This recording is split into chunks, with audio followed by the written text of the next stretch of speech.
ठीक, new heading में जाइए। Heat transmission by convection, heat transmission by convection, heat transmission by convection.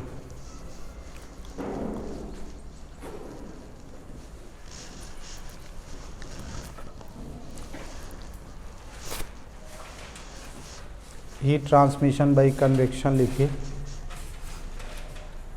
समझने की भी कोशिश करिए।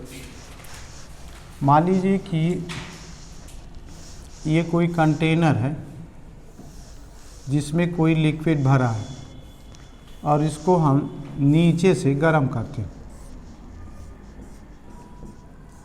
अगर इसको हम गर्म करते हैं, मान लीजिए पानी भरा, लिक्विड कोई भरा है, तो होता क्या है बच्चों, समझने की कोशिश करिए। पहले हीट अंदर, सरफेस से अंदर जाती है हीट, तो सरफेस से अंदर जब जाती है तो वो कंडक्शन होती है। क्या होती है? कंडक्शन। फिर जब ये मॉलिक्यूल यहाँ जो पड़े रहते हैं वाटर के, लिक्विड के, वो गर्मी पाते हैं। सुने नहीं रहे? गर्मी पा के जब उनको आप देखें, कभी गर्म देखे होंगे, तो वो थोड़ा पहले ऐसे साइज का, फिर ऐसे बढ़ता जाता है, बबल जैसा होता जाता है। जब बबल होता है तो हिलकोरे मार के फिर ये मॉलिक्यूल्स जो होते हैं, गर्म मॉलिक्यूल ऊपर की तरफ उठते हैं। ऊपर की तरफ उठते समय इनसे टकराते हैं ठंडे मॉलिक्यूल से, और कई बार सरफेस तक पहुंच जाते हैं। ठीक, तो गर्म मॉलिक्यूल जब सरफेस तक पहुंचे तो उनके कांटेक्ट में, कोल्ड मॉलिक्यूल के कांटेक्ट में आए तो अपनी एनर्जी दे देते हैं, और जैसी लेयर उठती तो उसको दूसरी जगह भर लेती है। तो गर्म मॉलिक्यूल ऊपर की तरफ ऐसे उठते हैं और जा कर के जिनसे टकराते हैं, जिन मॉलिक्यूल से, उनको अपनी हीट दे देते हैं। जैसे मान लीजिए कि निशान के पास बहुत जेवा है, पैसा ही पैसा है, हर जेब में पैसा है। तो जब इससे कोई चोर उचक्का को टकराएगा तो कुछ ले लेगा, जेब का तरह ऐसे ही। ये हीट का तरह है, बना लीजिए।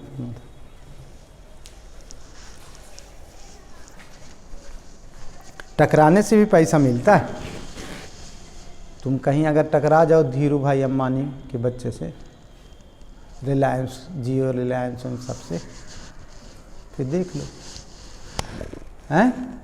हाँ, जिसके पास जो मिलेगा, जो चीज़ होगी वो टकराने से मिल जाती। हाँ हाँ भाई, टक्कर दोगे टक्कर मिलेगी, शक्कर दोगे शक्कर मिलेगी, चक्कर दोगे चक्कर मिलेगी।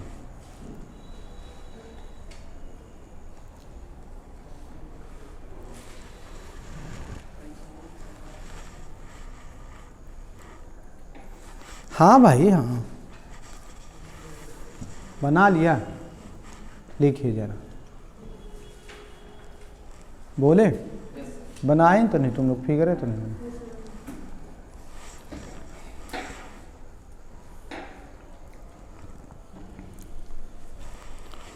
In convection,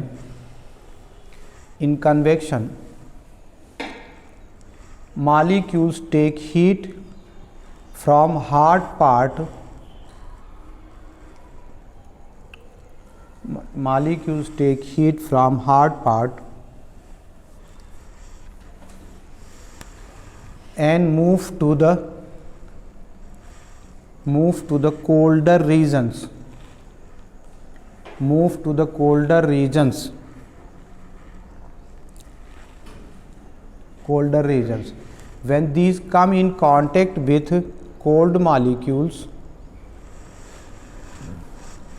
when these come in contact with cold molecules, then they transfer their heat, they transfer their heat during collision, they transfer their heat during collision. This method is called heat transmission by convection. This method is called heat transmission by convection. heat transmission by convection. Therefore, in convection method,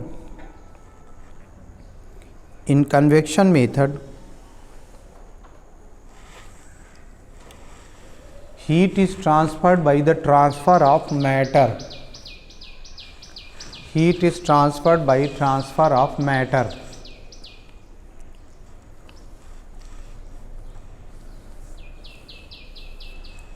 Transfer of matter. लिख लिया. Convection method is classified into two types. Convection method is classified into two types. First, natural convection. First, natural convection. In this method,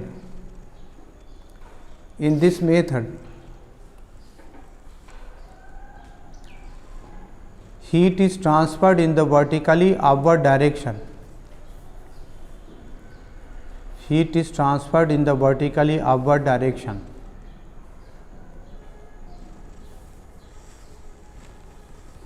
Because when liquid or gas molecules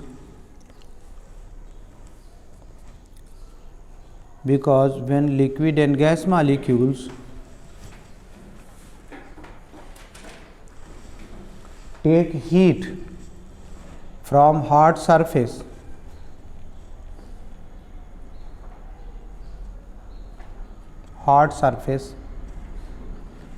they become rarer, less denser. That is less denser, which rise in the vertically upward direction.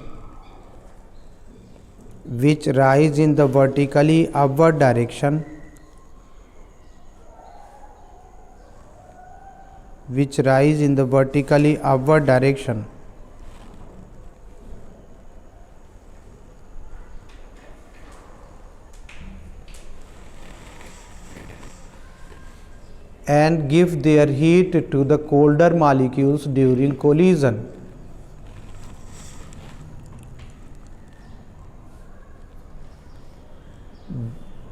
These transfer their heat energy to the colder molecules during collision.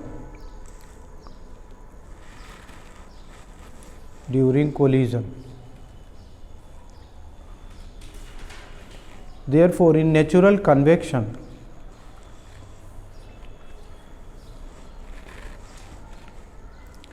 heat is transferred in the vertically upward direction.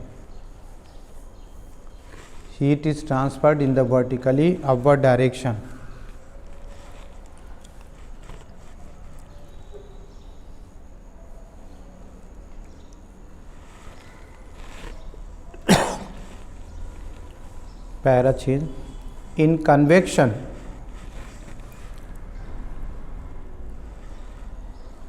rate of heat transferred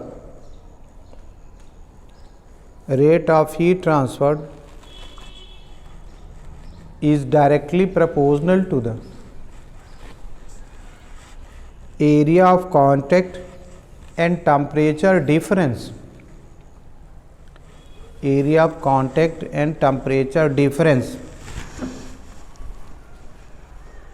That is delta Q upon delta T proportional to area, delta Q upon delta T proportional to theta hot minus theta cold.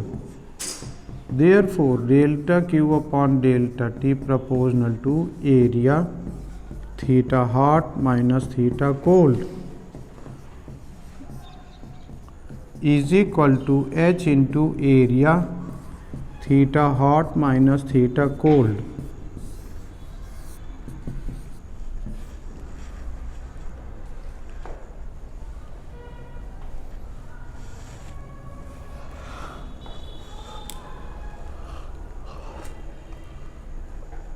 Where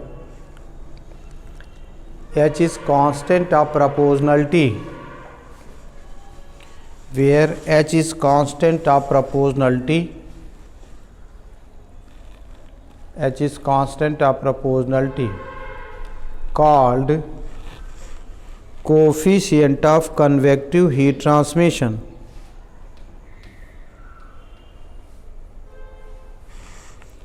Called coefficient of convective heat transmission.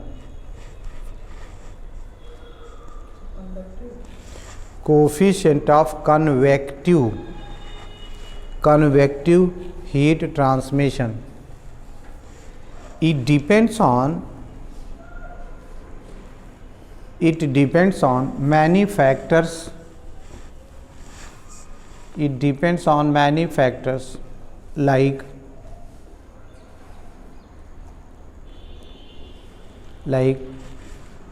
density of material,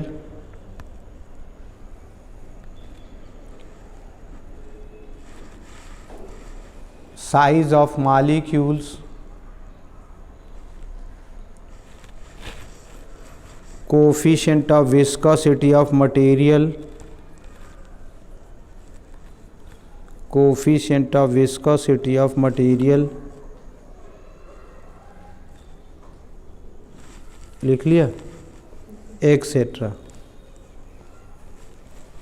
Therefore, larger is the value of H, larger is the value of H, larger will be the rate of heat transmission.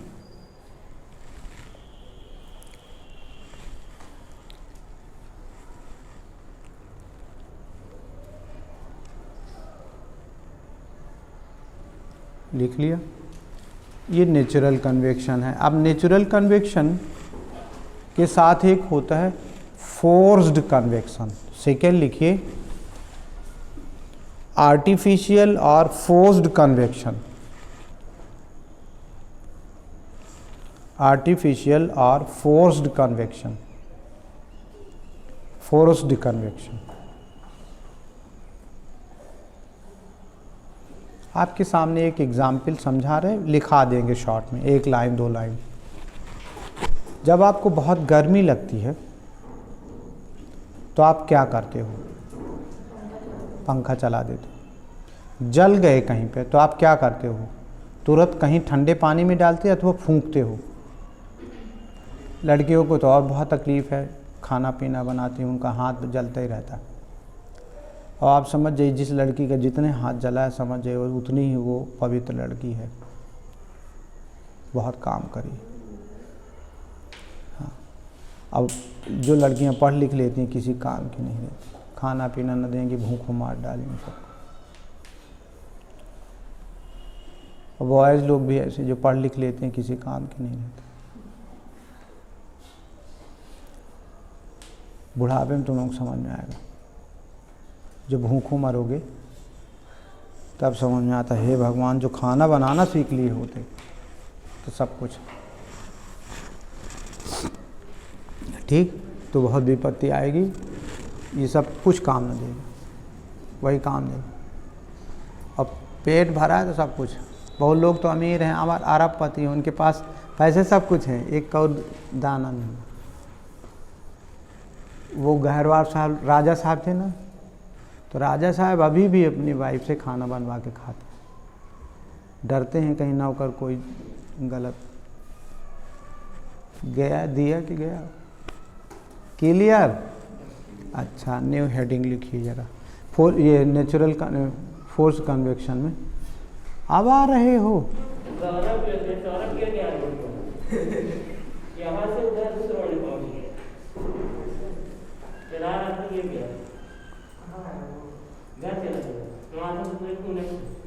किसके काहे का हो गया उसको? कैसे? पीछे चिल्ला रहा तो मैं तेज चला के घुमा दिया। वो देखा नहीं चिल्ला रहा तो गिर गया। गिट्टी तो गिट्टी में पैडल मार दिया। नहीं वहाँ तो थोड़ी इस रोड से उस रोड चला गया।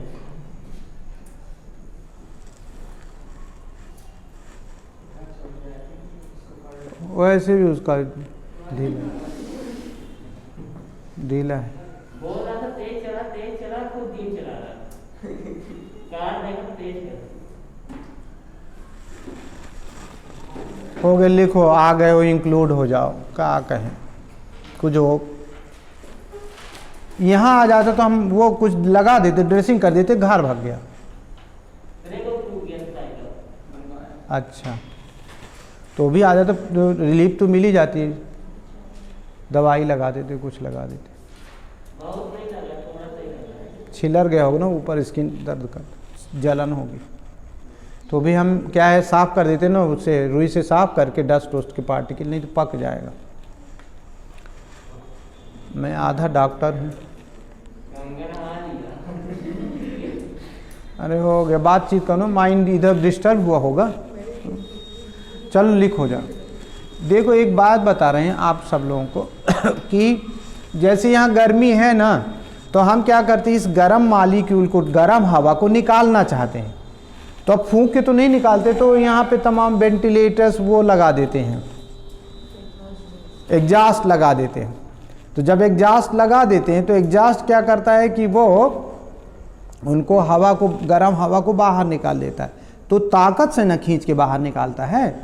तो ऐसी चीज़ को फोर्स बोलते हैं, फोर्स्ड कन्वेक्शन कहते हैं। गर्म मालिक्यूल को किसी तरफ ले जाओ, यहाँ तो नहीं है पर एक रीवा में है, एक भगवान शीत भंडार है, देखिए शीत भंडार है, जहाँ पे लोग बड़े अपने जैसे व्यापारी लोग हो तो अपना सस्ते में अभी खरीद लिया, मान लो ठंडी के टाइम में सेव 1000-2000 कुंटल खरीद लिया, अब उसको सेव को ठंडा भी रखेंगे, फिर गर्मी के टाइम में उसको बेचेंगे, तो भगवान शीत भंडार में रखे हैं।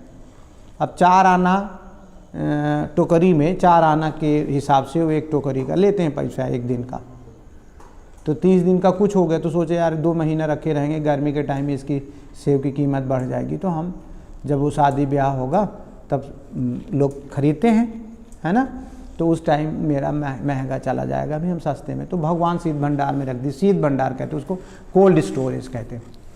तो उसमें क्या है कि ठंडा रहा आता है, उसको ख़राब नहीं होता। तो वहाँ पे हम क्या करते हैं, वहाँ की गर्मी को ऑल द टाइम ब्लोअर लगा के, ब्लोअर, पंखे, एग्जॉस्ट फैन लगा के, और ठंडा पानी उससे फ्लो कराते रहते कुएं से, तो अपना वो ठंडा होता रहता है। तो ऐसे उसको हम लोग कहते हैं कन्वेक्टिव हीट ट्रांसफ़र, ताकत लगा के, फूंक के वो करना।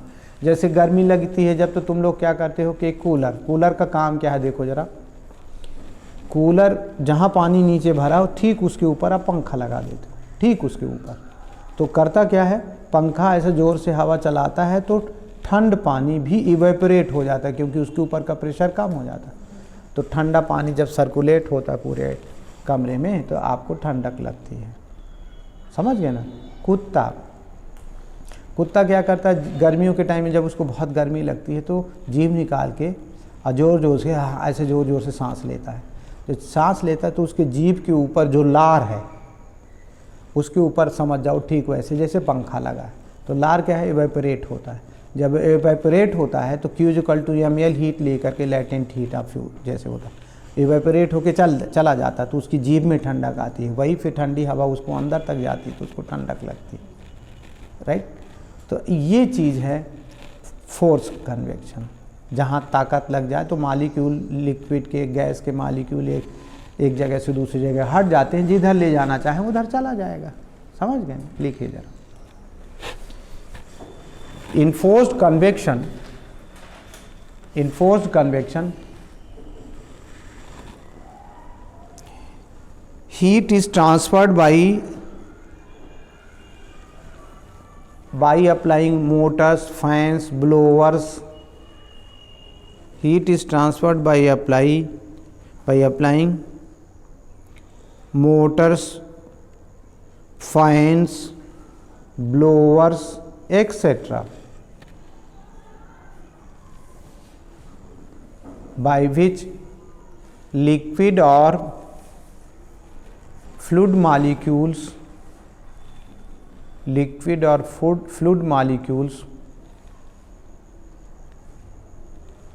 are forced to move from one place to other place.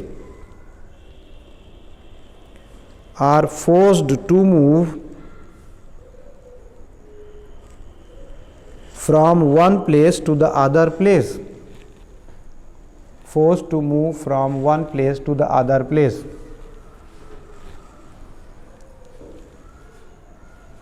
लिख लिया? In forced convection,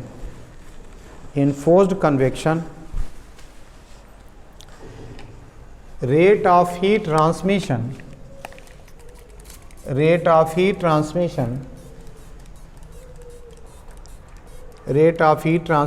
depends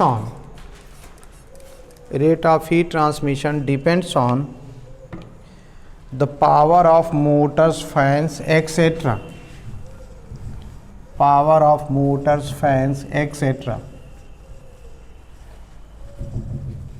Larger is power, larger will be the rate of heat convection.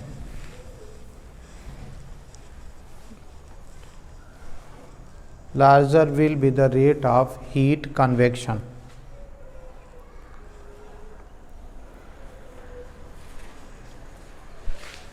अब इसका बहुत सारे एग्जाम्पल आपकी स्कूल की बुक में दिए हैं। मैं एक एक एग्जाम्पल ऐसे सुना दे रहा हूँ, लिखाऊंगा नहीं।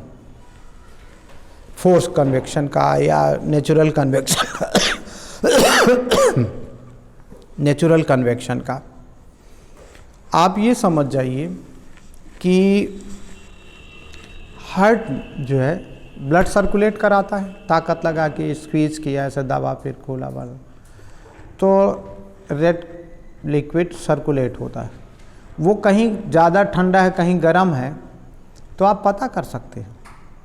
आप देखे होंगे कि डॉक्टर लोग जब किसी की डेथ हो जाती है या कहीं मान लीजिए ब्लड सर्कुलेट नहीं हो रहा, मम्मी लोगों से, दादी नानी लोगों से पूछिएगा कि जब बच्चों का बच्चा है, बच्ची है, उनका कहीं पे भी वो टच करके जान जाते हैं कि यहाँ पे ये इसको ठंड लग रही है, कोल्डर है, यहाँ ये ऐसा है।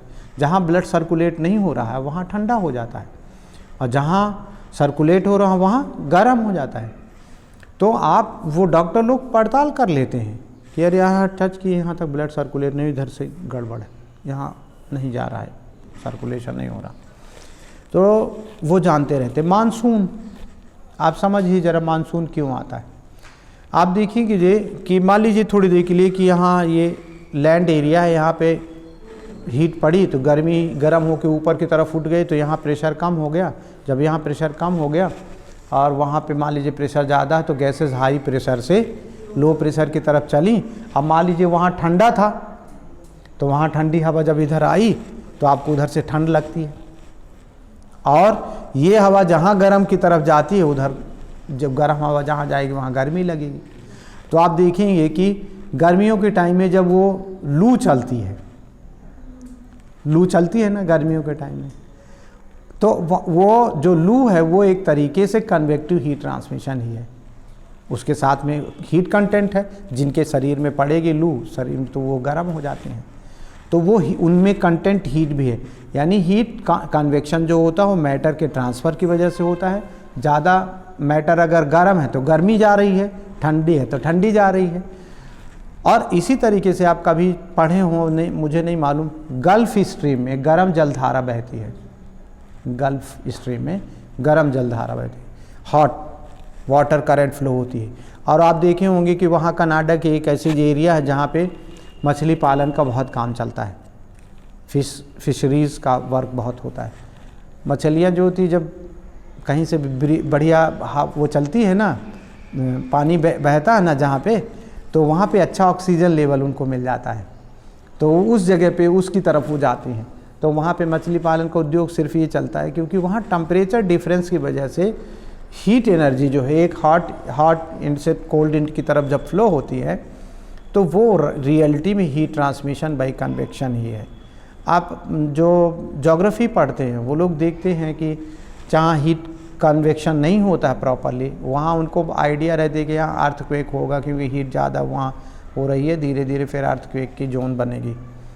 जैसे अब बाणसागर यहाँ डैम बन गया है, तो ये एक तरीके से आ गया है, क्या है कि ये अर्थक्वेक होने के कगार पे आ गया है, ये वाला विंध्याचल वाली लाइन पर, क्योंकि हमने यहाँ पे अब डैम कलेक्ट वो कर लिया है, उसका टेम्परेचर कहीं लॉस नहीं हो रहा है, तो जो गर्मी रही रिटेन रही आएगी, तो कहीं अचानक फिर होगा गड़बड़ होगा, तो पता चला फिर सीधी पूरी जाएगी और सतना जाएगी। रीवा बचती है, सीधे सतना जल्दी जाएगी। हम लोग थोड़ा बचेंगे, बदमाश हैं हम लोग। तो पठारी एरिया है, रीवा और पन्ना का पठार है, और सीधी बहुत डाउन स्ट्रीम पे है। तो ये बताना चाह रहे हैं कि इसके तमाम एग्जाम्पल आपको कन्वेक्टिव हीट ट्रांसमिशन उसको पढ़ लेना, ठीक। न्यू हेडिंग लिखिए, हीट ट्रांसमिशन बाई रेडिएशन, विकिरण द्वारा, heat transmission by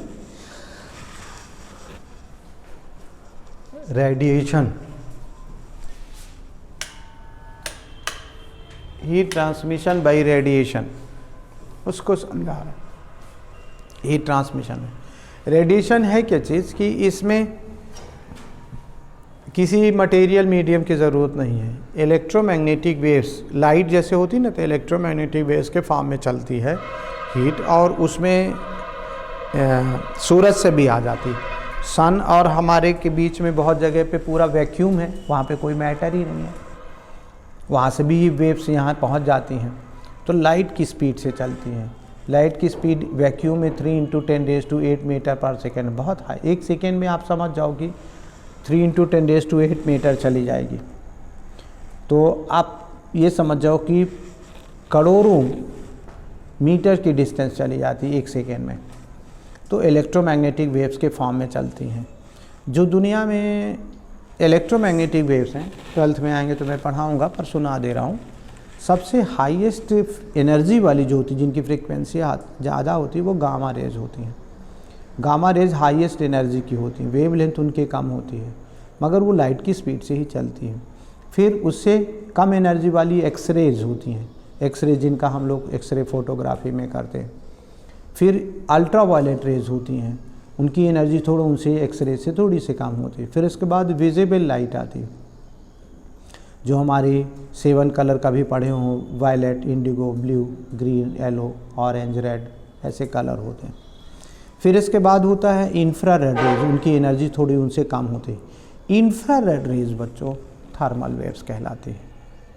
infrared rays Jin medium में एब्जॉर्ब हो जाएंगी, जिनको वो सोख लेगा, एब्जॉर्ब कर लेगा, वो मीडियम गर्म हो जाता है, इसलिए उनको थर्मल वेव्स कहते हैं। ये जो अर्थ खुद भी है वो सोर्स है थर्मल रेडिएशंस का, तो वो हीट रेडिएशंस जब करती है तो यहाँ का जो carbon dioxide, sulphur dioxide, phosphorus, pentoxide, ozone layer जो 30 किलोमीटर से बेलो है, all those layers absorb the thermal radiations. हम लोग खुद भी सोर्स हैं हीट रेडिएशंस के, चाहे वो आँख से दिखाई दे चाहे नहीं दिखाई दे। इंफ्रारेड रेज जो होती इनविजिबल रीजन में रहती, चलती हैं, आप जैसे रिमोट से मारते हैं ऐसा नहीं चलाते, रिमोट से चैनल बदलते हैं। तो वो जो आप चैनल बदलते हैं रियलिटी में इंफ्रारेड रेज है, लाल लाल का वहाँ इंडिकेटर रहता है रेड कलर का, तो वो इनविजिबल रेडिएशंस होते हैं। तो सूरज से यहाँ आती हैं, स्टार से यहाँ आती हैं वेव्स। हम लोग खुद भी सोर्स हैं, बल्ब जो होते हैं वो भी सोर्सेज है। जो ठंडे बल्ब हो उन्हें पीले कलर के जो बल्ब होते हैं, जो लकड़ी वगैरह जब जलाते हैं तो आग तो दिखती है, मगर बहुत सारे इंफ्रारेड रेज भी आती हैं, हमारे शरीर को गर्म करती हैं। आपने देखा होगा कि लोग कौड़ा जला रहे हैं। गृहिणियों को कभी बीपी की शिकायत बहुत कम होती है, वो मतलब उनको ये इतना ठंड नहीं होती हैं, अपना चूल्हा वूल्हा जलाती हैं। जो गांव के, आप लोगों को नहीं, आजकल तो इंडक्शन में लोग खाना बनाते हैं, लकड़ी में खाना बनाने, उसका आनंद वही जानते हैं। गांव वाले इतनी ठंड में भी बेचारे रह आते हैं। थोड़ी दूर गए, अपना खेत वोत में देखे, जब आए तो थोड़ा सा चारा कुछ है, ठंड माचिस वोचिस लिए रहते, मारे थोड़ा सा ठंड उनको लगी जो थी दूर हो गई। फिर इसके बाद अपना काम करने लगे, फिर थोड़ी देर में मार दिए। So that is why how they are maintaining infrared rays से। आप 2 भाई बहन हैं, एक भाई चला गया बाहर ठंडी में, बड़े सवेरे 5 बजे 4 बजे उठा, बाथरूम गया, लौट के आया तो फिर आपके अंदर घुस जाता है। पर आप जो क्लैडिंग करे हुए हैं, कवर करे हुए हैं, चद्दर उद्दर ओढ़े हैं, रजाई गद्दा जो भी ओढ़े हैं, उसके अंदर थर्मल वेव्स रहती हैं, उसके अंदर जो कार्बन डाइऑक्साइड और गैसेस हैं वो हॉट है, तो आके फिर से अपने अंदर आके फिर से थोड़ी देर में उसका टेम्परेचर मेंटेन हो। इसको बोलते हैं green house effect. What is green house effect? Thermal waves जो होती हैं, इंफ्रारेड रेज होती हैं, मीडियम में एब्जॉर्ब होकर उसको गर्म करे रहती हैं, मेंटेन रहती हैं। इस छोटी सी बात को ग्रीन हाउस इफ़ेक्ट कहते हैं। तो इलेक्ट्रोमैग्नेटिक वेव्स के फॉर्म में रेडिएशन से हीट ट्रांसफ़र होती है। इसके लिए किसी मटेरियल मीडियम की ज़रूरत नहीं है, फास्टेस्ट होता है, इससे तेज़ कोई heat rate of heat transmission हो ही नहीं सकता, लाइट की स्पीड से चलता है। ये आपको समझना है। इसमें रियलिटी में टेक्निकली मैं बात करूं कि जेईई में, नीट में क्वेश्चन बहुत आते हैं और मुझे बारीक से बारीक टर्मिनोलॉजी सिखा के आगे बढ़ना चाहिए अगर मैं अच्छा आपको नॉलेज देना चाहता हूँ।